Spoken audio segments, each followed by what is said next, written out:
pada video kali ini, kita akan membahas mengenai virus. Pertama, kita akan membahas mengenai struktur, bentuk, ukuran virus. Yang kedua, ada perkembangbiakan virus. Dan yang ketiga, ada peranan virus. Virus adalah organisme mikroskopik super kecil yang tersebar di berbagai penjuru dunia dan cenderung bersifat parasit obligat. Struktur utama virus itu bisa berupa DNA ataupun RNA. Asam nukleat itu dikelilingi oleh subunit protein yang disebut dengan kapsomer. Peranan virus bagi manusia itu ada yang menguntungkan dan ada yang merugikan.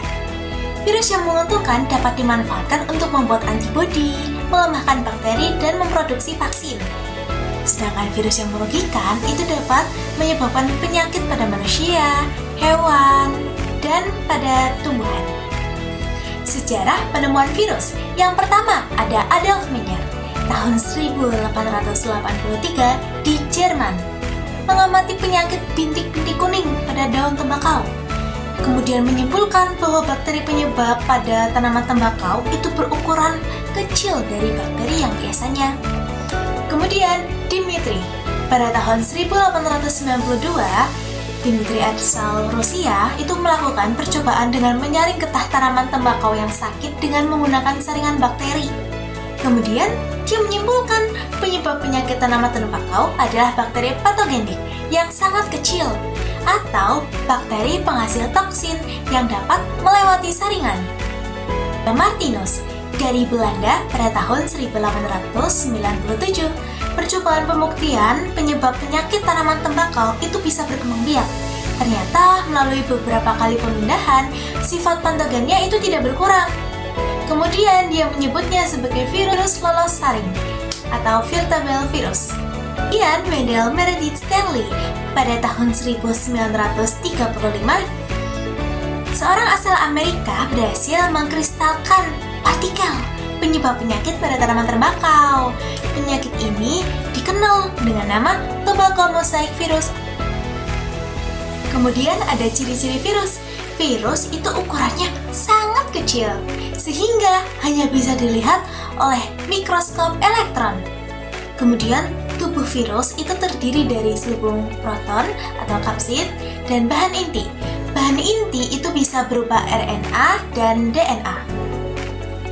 Virus tidak mempunyai membran sel dan organ sel yang penting bagi kehidupan. Virus itu hanya dapat berproduksi jika dalam sel hidup atau jaringan yang hidup. Jadi kalau dia lagi tidak ada di sel hidup, virus itu nggak bisa untuk bereproduksi.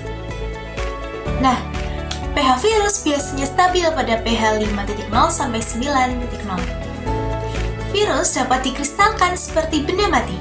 Bentuk virus itu macam-macam. Ada yang berbentuk batang, bola atau bulat, berbentuk peluru, dan berbentuk huruf T. Aktivitas virus dapat dihilangkan oleh sinar ultra ungu dan sinar X. Tetapi zat antibiotik dan zat antibakteri lain tidak pernah terpengaruh terhadapnya. Struktur virus ada kepala yang terdiri dari kapsid, asam nukleat, dan leher. Kemudian ada ekor, terdiri dari serabut ekor, lempeng dasar, dan jarum penusuk. Nah, teman-teman, ini dia bentuk-bentuk virus. Bisa dipahami terlebih dahulu ya. Kemudian, ayo kita belajar mengenai replikasi virus. Replikasi virus terdiri dari daur litik dan daur lisogenik. Daur litik itu terjadi jika pertahanan sel inang lebih lemah dibandingkan dengan daya infeksi virus. Virus yang mampu bereproduksi dengan daur litik itu namanya virulen.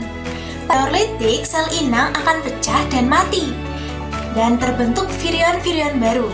Seluruh tahapan dalam daur litik berlangsung dengan cepat, yang terdiri dari adsorpsi, penetrasi, sintesis dan replikasi, pematangan atau perakitan, serta lisis.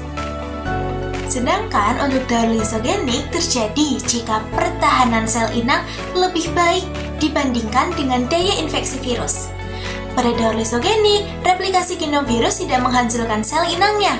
DNA virus bakteriofag akan berinteraksi dengan kromosom sel inang yang membentuk profag. Virus yang dapat bereproduksi dengan daur litik dan lisogenik disebut virus temperat. Tahapan-tahapan dalam daur lisogenik antara lain adalah adsorpsi dan perinfeksi, penetrasi, penggabungan, pembelahan, serta sintesis. Berikut ini adalah gambar-gambarnya untuk lebih memahami mengenai daur litik dan daur lisogenik. Selanjutnya, kita akan membahas mengenai manfaat virus. Wah, virus juga ada manfaatnya? Iya dong, antara lain adalah sebagai pembuatan vaksin protein.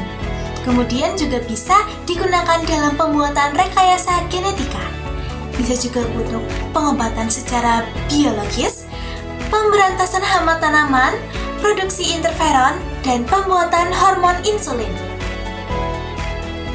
Dan kemudian ada juga penyakit yang disebabkan oleh virus, seperti cacar, campak, herpes simplex, AIDS, influenza, Ebola, hepatitis, dan lain sebagainya. Nah, teman-teman, kita akan sedikit membahas mengenai pandemi COVID-19 ya. COVID-19 atau yang disebut dengan virus corona ini sekelompok dengan virus penyebab SARS atau Severe Acute Respiratory Syndrome dan MERS, Middle East Respiratory Syndrome. Penularan dapat terjadi melalui percikan dahak ketika berada di ruangan tertutup dengan sirkulasi udara yang kurang baik atau kontak langsung dengan penderita. Nah, itu dia teman-teman materi tentang virus yang sudah saya sampaikan. Semoga bisa bermanfaat dan semangat untuk belajar.